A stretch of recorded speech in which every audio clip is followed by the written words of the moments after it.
Magandang umaga rin po. Kamusta naman kayong lahat? Okay lang po, ma'am. Mabuti naman kung ganon. Ngayon, bago tayo magpatuloy sa ating bagong aralin, ay ating unang babasahin ng aking inihandang tula rito. Handa na ba kayo mga bata? Opo, ma'am. Ang tula na aking inihanda ay may pamagat na bunga ng mulay. Ulitin mo ang mga bata, Bunga ng gulay. bunga ng mulay. Sa bawat kagat ng mulay sa tao, kalusugan natin ay tiyak na buo. Mula sa palaya, talong at kalabasa, ang katawan ay malusog at masigla. Ang mga gulay ay mayaman sa vitamina. Nagpapalakas ng mga katawan, laging handa. Sa bawat dahon, sa bawat ugat, laging may aral, laging may hatid na ginhawa at galak. Kaya kumain tayo ng gulay araw-araw. Para sa malusog na katawan, walang sakit na narating. Sa bawat kagat, sa bawat ulam, kalusugan ay tiyak na tagumpay. Ano ang mga halimbawa ng gulay na nakasama sa tulang ating pinasang mga bata? Ma'am. Mga anak, Ang palaya, kalabasa at talong po, ma'am. ano ang benepisyo ng pagkain ng regular at mga gulay? Ma'am. Sige nga, subukan mo maaara. Ma'am, tumutulong po na sa paglalakas ng ating immune system at pagtiwas po sa mga sakit. Bakit kaya mahalaga kung kumain tayo ng mga masusustansyang pagkain? Ikaw nga, Princess. Ang regular po na pagkain kasi, ma'am, parang yung gulay po ay isang simpleng hakbang upang mapanatili ang malusog na katawan at isipan mo. Mahusay. Mahalagang kumain tayo ng mga pagkain ng susustansya upang tayo lumakas at pagkaroon tayo ng malusog na pangangatawan. Bago tayo tumungo sa ating bagong aralin, ay mayroon akong ininagdang mga hindi pamilyar na salita na ating matutuhayan sa ating aralin ngayong araw.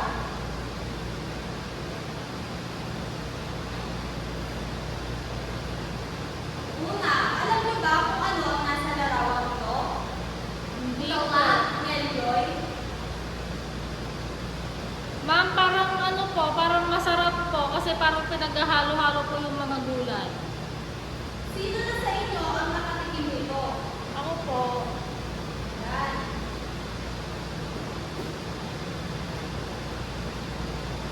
Ang nasa larawan ay ensalada. Pakibasa mo nga ito, Princess. ang ensalada ay isang putahe na binubuo ng mga samot-saring sangkap at kadalasan ito ay mga gulay. Magaling. Narito naman ang pangalawang salita na ating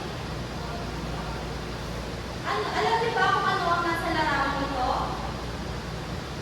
Ikaw nga, Micaela. Parang may mga tanim po, ma'am. Tama. Ano pa? Ikaw nga, Gladys. Pakwan din po, ma'am. Malinis po kaya pwede po siyang pagpahinaan. Ang ikalawang larawan na nito ay tinatawag na bakuran.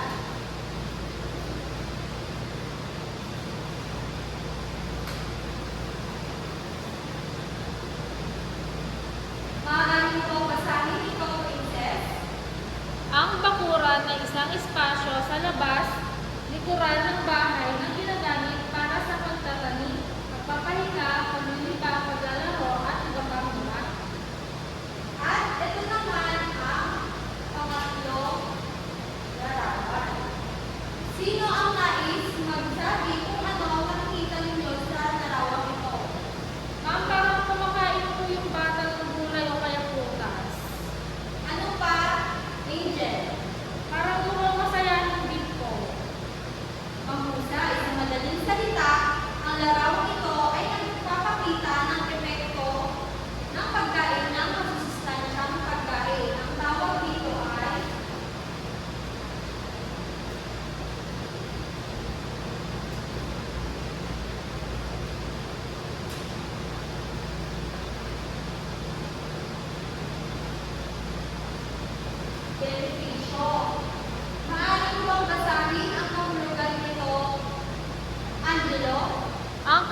hubad ng salitang benepisyo sa madaling salita ay pakinabang o kabutihang nakukuha mula sa isang bagay. Ayan, ang mga ito ay salita ang ating matutunghayan sa ating bagong aralin. Ngayon naman ay may inihanda ako mga larawan dito at ito lamang gagawin ay tukuyin kung ano ang makikita nyo sa larawan ito. Ano kaya ang ginagawa ng pamilya sa larawan ito? Ito, Mahara. Ma'am, parang nagtatanong po sila. Bakit kaya mahalagang magtanim ng mga pagkain sa ating bakuran? Ma'am, sa tingin ko po, nakakatipid po sa gastusin dahil hindi mo na po kailangan bumili ng gulay dahil nasa sariling tanim na po sa bakuran. Mahusay. Sa tingin ninyo, ano kaya ang pakinabang ng pagtatanim ng mga gulay sa ating bakuran? Ikaw nga, Princess. Nakakatipid po sa gastusin, ma'am. Ano ba sa tingin mo, Micaela? Pwede rin pong pagdaragdag po ito ng pagkain o pwede rin po mapagkakitaan. Meron pa ba, Mary Joy? Nakakatulong din po ito sa kalusugan, ma'am, dahil mas masustansya po yung sariwa kaysa sa mga nabibili lang sa tindahan. Tama. Ito naman ang nasa pangalawang larawan. Ano ang napapansin ninyo na nakalagay dito sa larawang ito? Ikaw nga, Angel? Ma'am, parang mga ano po, sa pagsaring gulay po. Sino sa inyo ang mga kumakain ito sa kanilang tahanan? Ikaw nga, Abigail? Ako po, ma'am, kumakain po ako ng kasi masarap po. Mahusay, natutuwa naman ako na halos lahat kayo ay kumakain ng mga gulay. Kung kaya sa araw na ito ay ipapakita ko ang ilan sa mga uri ng mga gulay.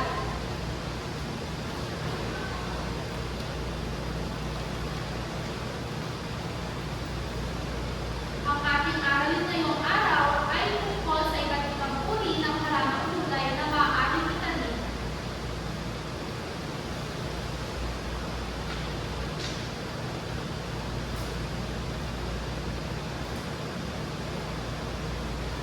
Ngayon ay sabay-sabay na natin sabihin kung ano ang ating aralin ngayong araw.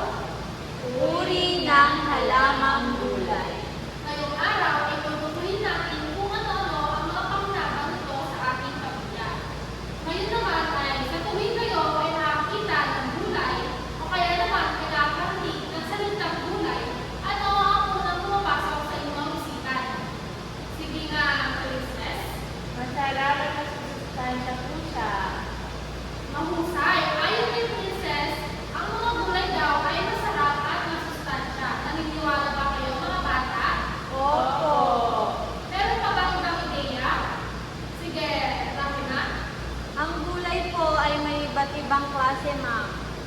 Tama. Bukod sa pagiging masustansya, ang mga gulay ay may iba't ibang klase o uri. Mamaya ay kilalanin natin sila isa-isa. Ngayon ay maaari mong basahin ang kahulugan ng gulay.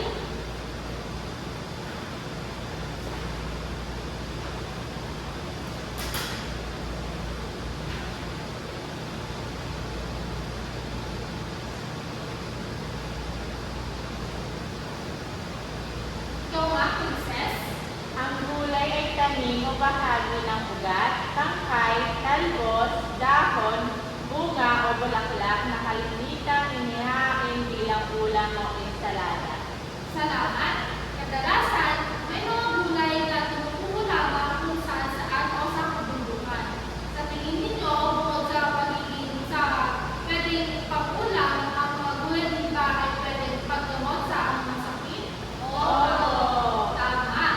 Ngayon ay maaari mo bang basahin ang pangalawang kahulugan ng gulay? Ikaw nga, Rahina.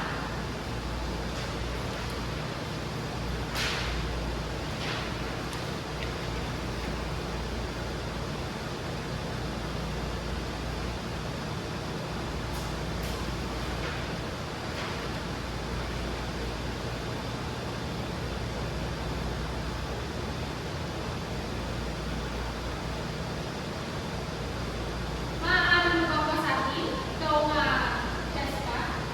Bukod sa mga sustansyang taglay ng gulay, marami pang benepisyong pangkalusugan ang dinudulot ng mga ito.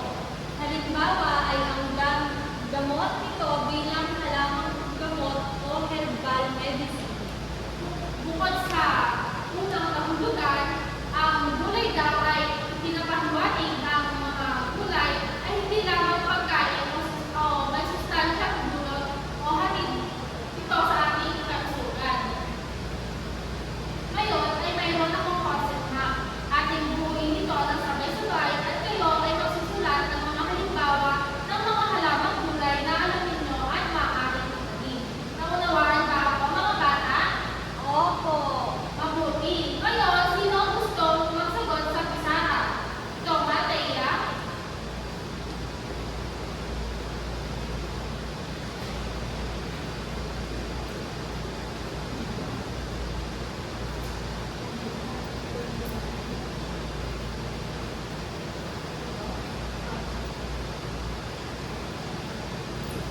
dahon. Tama.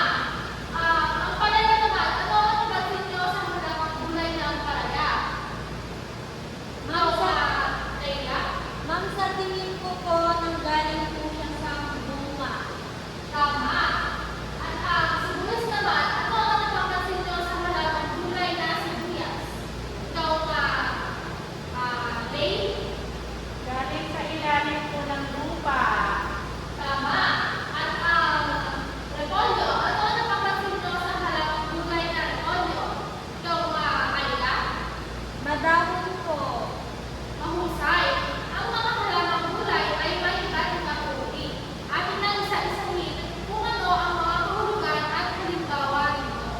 Ngayon ay maaari mo bang basahin ang unang uri ng halamang gulay?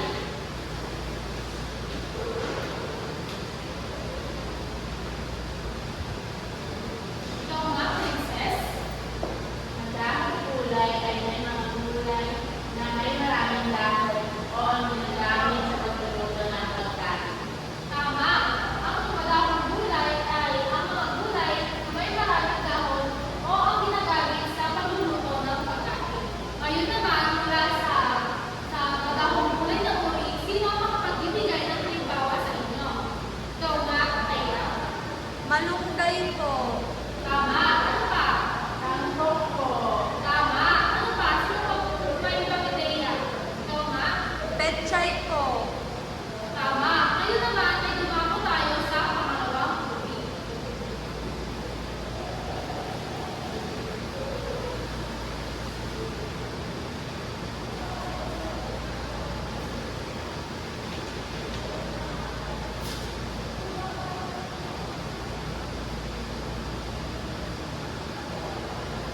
Ikaw Ayan, ang maaari mong basahin ang pangalawang uri. Mabutong gulay ay tumutukoy sa mga gulay na ang pangunahing kinakain ay ang buto o may mga buto na kasama sa pagkain. Salamat sa pagbasa. Ang pangalawang uri natin ay ang butong gulay. Ito ay tumutukoy sa mga gulay na ang pangunahing kinakain ay ang mga buto o may mga buto na kasama sa pagkain. Ngayon, mula sa pangalawang uri ng halamang gulay, sino ang makapagbibigay sa inyo ng halimbawa? Ito Tana? Sitaw po. Tama. Sino pa? Meron pa bang naibang sagot? Ikaw Princess? Patani po. Tama. Meron pa ba? Sige, ikaw Leila? Munggo po. Tama. Ang mga sinabi ng uri ay tama at kabilang sa pangalawang uri ng mga gulay. Ngayon naman ay dumako na tayo sa ikatlong uri ng halamang gulay. Makakano mo bang basahin ito?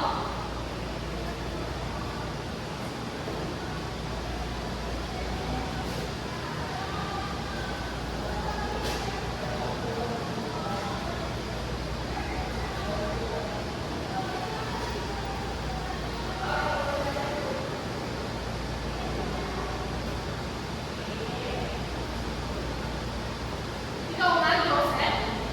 Bungang gulay ay tumutukoy sa mga gulay na ang bahagi ng halaman ng bunga ang pinakain. Salamat sa pagbasa. Ang pangatlong uri ng ating halamang gulay ay tinatawag na bungang gulay. Ito ay tumutukoy sa mga gulay na ang bahagi ng halaman ng bunga ang kinakain. Ngayon, mula sa ikatlong uri ng ating halamang gulay, sino ang makapagbibigay sa inyo ng halimbawa? Ikaw Ayla? Kalabasa po. Tama. Meron pa bang may ibang sagot? Sige, ikaw Ayla? Talong po. Tama. Meron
nagtitipid sa gastusin at nababawasan ang kailangang bilhin sa palengke.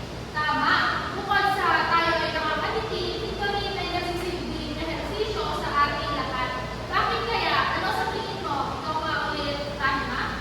Tulad ng ibang ehersisyo, pinapawisan rin tayo sa pagtatanim ng mga gulay o iba pa pong halaman po. Tama! Sa kabuuan, ang pagtatanim ng halalang gulay ay isang makabuluhang gawain na may maraming benepisyo para sa pamilya at kalikasan.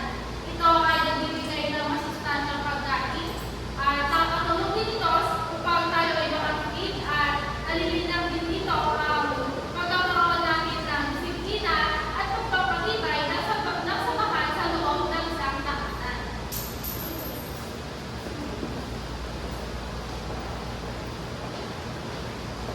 Ngayon naman mga bata, tapos na ang ating mga talikaya, ngayon naman dumako tayo sa ating aktibidad. Ano nga ba ang ating aktibidad ngayong araw na ito? Ito ay tatawagin natin bingo. Handa na ba kayo mga bata? Opo, ma'am. Husay. Pero bago yan, ito muna ang ating mga pagtutong gagawin.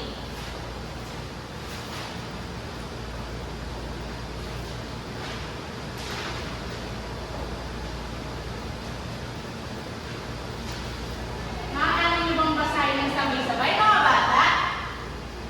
Ang caller o guro ay kukuha ng isang calling card mula sa lalagyan at babasahin ang pangalan ng gulay ng malakas. Ang mga manlalaro o mga estudyante ay hanapin ang gulay na nabanggit sa kanilang bingo card at mamarkahan ito gamit ang kanilang mga marker. At yung pagkalinaan. Ang unang manlalaro na makabubuo ng 5 magkakasunod na gulay, pwedeng pahalang, patayo o pahilis ay magsasabi ng bingo. Mahusay mga bata. Ngayon, bibigyan ko kayo ng